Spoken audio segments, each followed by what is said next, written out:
Welcome to Christ Assembly. My name is Bert Allen. Today I'd like to look more at the prayer life of Jesus, and particularly how he told us to pray.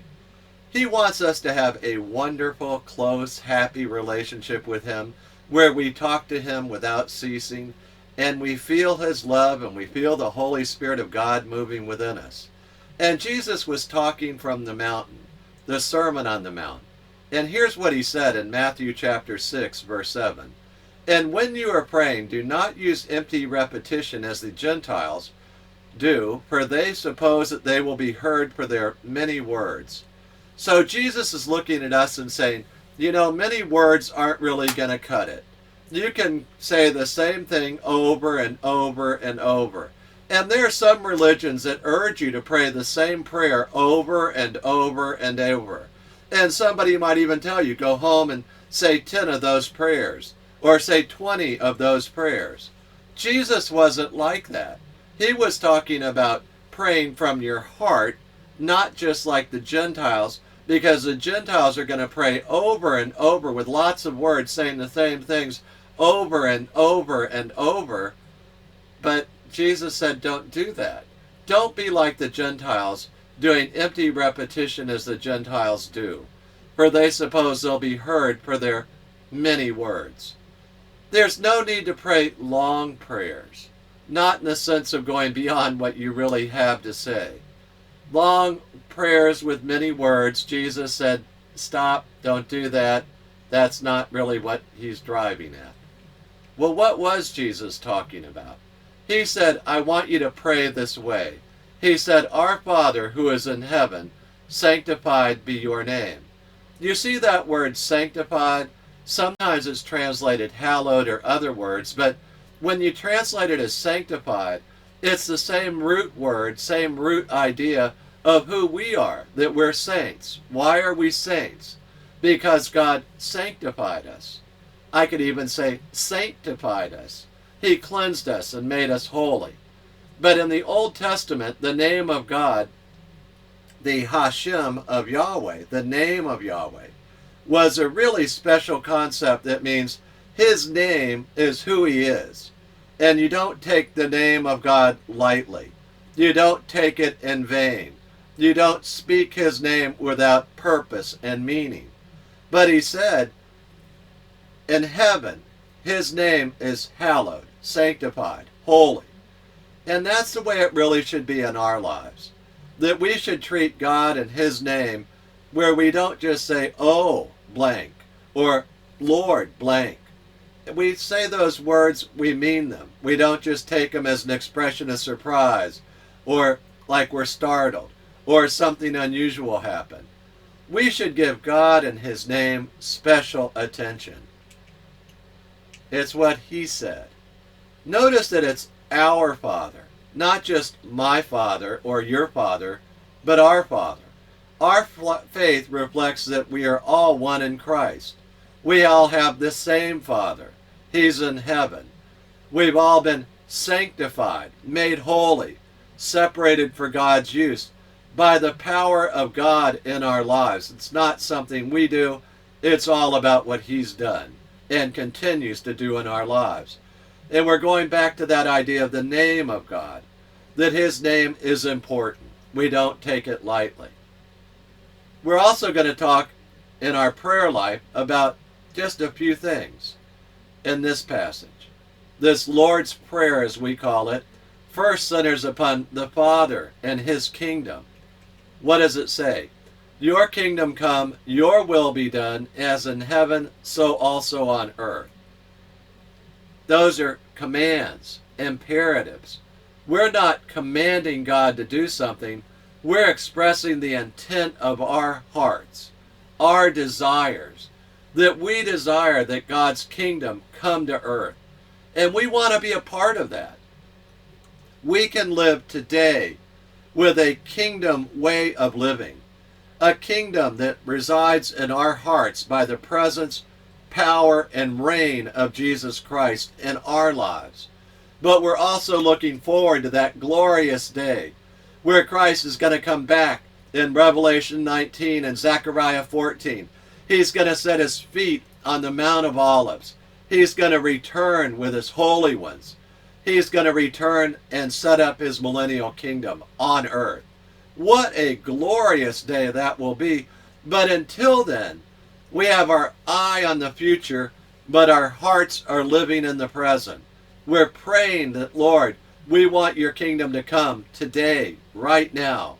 We want your will to be done on earth right now. You see, our prayer lives are an expression of our hope for the future and our commitment to the present through faith to do God's will here and now, just like it's done in heaven, so also upon the earth. Our prayer life motivates us and pushes us towards God. It's a reflection of his activity and his love in our hearts. That's Matthew 6:10. We're thinking about the kingdom command. We're thinking about the will command. We're thinking about heaven. We're thinking about doing God's will on earth until his kingdom arrives physically on earth. It's about the kingdom. It's also about our daily bread. So when we pray, Matthew 6 is going to tell us, give us this day our daily bread, your kingdom come. We're looking forward to the day where the kingdom of Jesus Christ comes to earth with power and glory, with his angels, and we'll be caught up to Jerusalem to meet him there.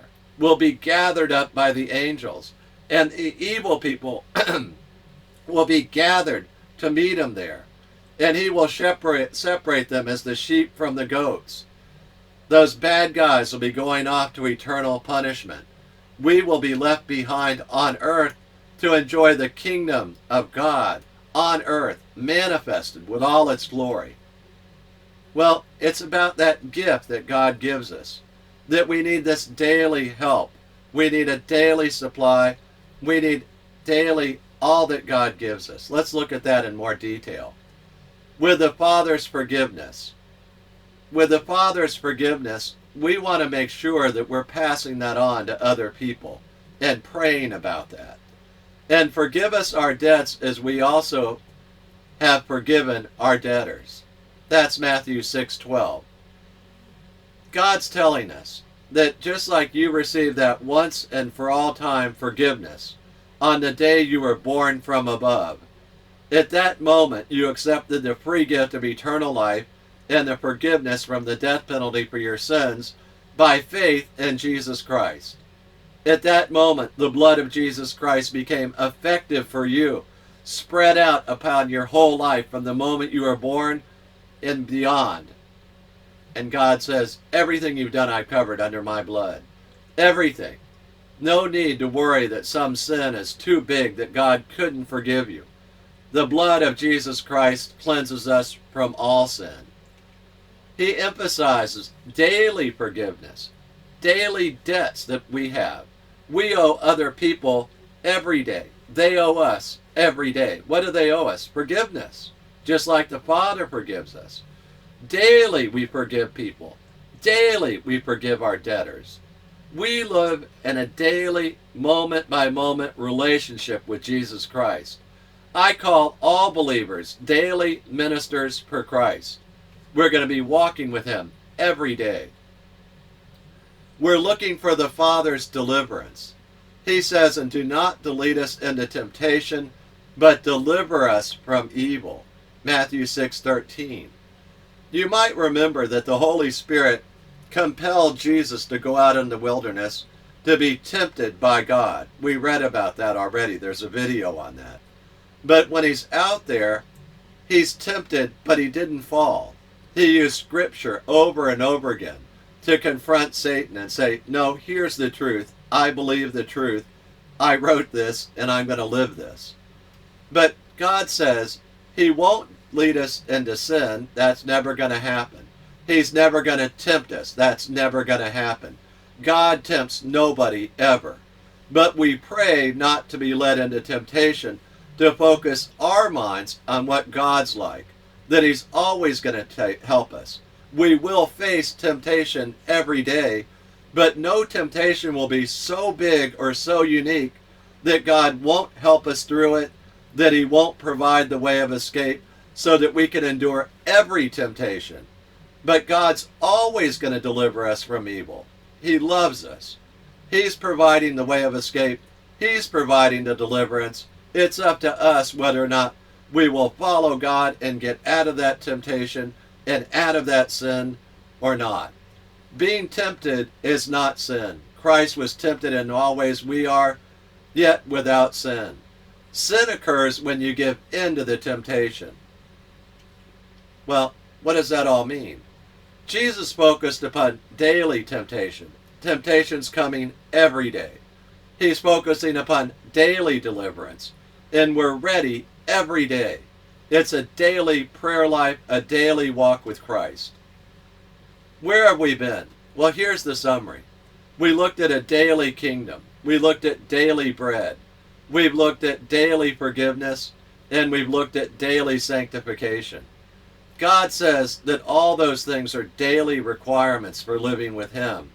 That we need to be like that every day, all day, not just on Sunday. All day, every day.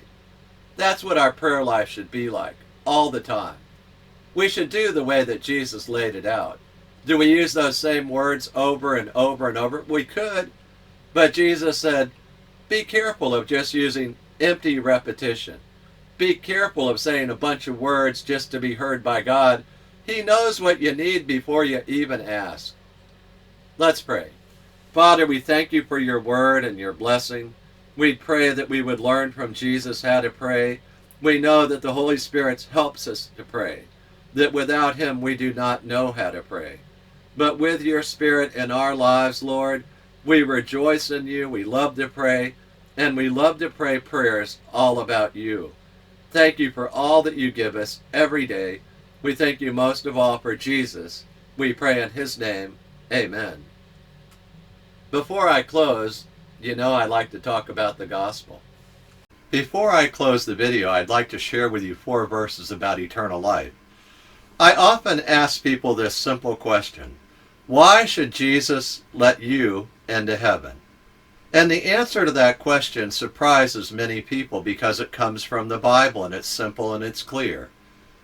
Most folks, when they hear that question, they tell me, well, I've been good, or tried to do more good than bad, or I tried hard, or I've done a lot of nice things, and I hope God will let me into heaven. They somehow think if their good works outweigh their bad works, that God will let them in. But God says, actually, I'll let people into heaven because of a free gift. But the story from Jesus starts with 4 verses, and I'm going to read them one at a time. Romans 3:23 says, for all have sinned and fall short of the glory of God. Romans 3:23. You see, for every person who lives today on earth in human flesh, we've all sinned. Every one of us. We've all told a lie. We've all done or said something that made somebody else angry, and we were doing it out of anger ourselves. We've all done things to hurt other people at one time or another. God says that's all sin, and I look upon that as falling short of my glory, God says. God says we should never fall short of His standard, which is the glory of God. Well, is it serious that we've sinned? Should I be worried about that? Everybody sinned. Why should I worry? Well, consider Romans 6:23. For the wages of sin is death, that all of us deserve the death penalty. At the moment we sinned, we incurred the death penalty for the smallest sin or the biggest sin. I'm happy that Romans 6:23 continues and says, but the free gift of God is eternal life in Christ Jesus our Lord. You see, if you've been listening carefully and thinking about what the Bible says, so far we've learned that we're all sinners, we all fall short of the glory of God, and we all deserve the death penalty. This doesn't sound like good news until you read the last part of that last verse. It says that God has a free gift for all of us.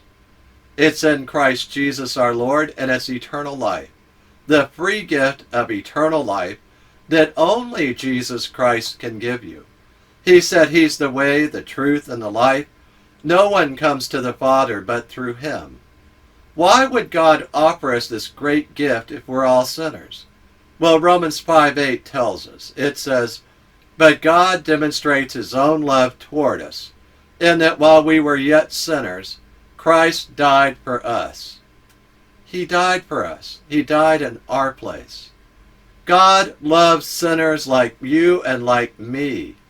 He died in my place and in your place. He paid the death penalty for me. I often illustrate the free gift like this, that I have this old Nissan truck. It has 285,000 miles on it. It's not that great a truck.